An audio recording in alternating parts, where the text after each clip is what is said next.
अम्मी ने मुझे इस बात का एक हल बताया है कि मैं वो पीछे वाला घर दोबारा बना दूं उनके लिए, ताकि वो वहीं रहें और दिन में घर का काम करके वो वापस वहीं चले जाया करेंगे। इस तरह शायद ये झगड़ा खत्म हो जाए। इंशाअल्लाह।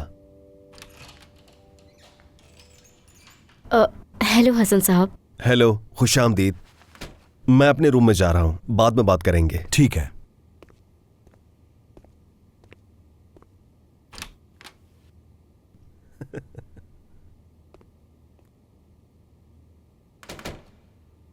मैं आपको यहाँ लेने आई हूँ। मुझे लेने आई हो? जी बिल्कुल। और हम कहाँ जा रहे हैं? आज आप नाश्ता किए बगैर ही चले गए, तो इसलिए आज आप नाश्ता मेरे साथ करेंगे। अब चलिए ना, मुझे इनकार मत कीजिएगा। ठीक है, चलो।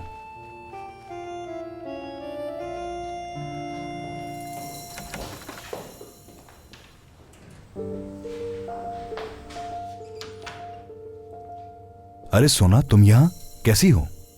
मैं ठीक हूँ करीम अंकल। दरअसल मैं यहाँ अली को गुड न्यूज़ देने आई थी। अगर ज्यादा पर्सनल ना हो तो क्या मुझे बताना चाहोगी कि वो गुड न्यूज़ क्या है?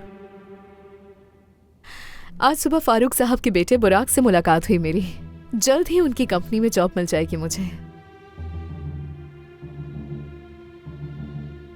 मैं समझता हूं कि ये एक जल्दबाजी का फैसला होगा। तुम्हें हमारी कंपनी में काम करना चाहिए।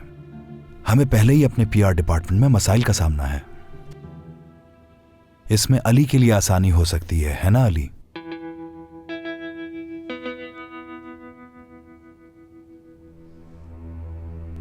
खैर, तुम सोच लेना, बाद में बात करेंगे। खुदा हाफिज।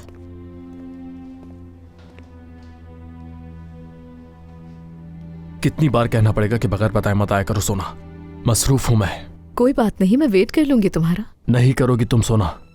मैं नहीं देखना चाहता तुम्हें इस कंपनी में, ना तो यहां काम करते हुए और ना तो बैठकर ऑफिस में मेरा इंतजार करते हुए। तुम समझ क्यों नहीं रही हो?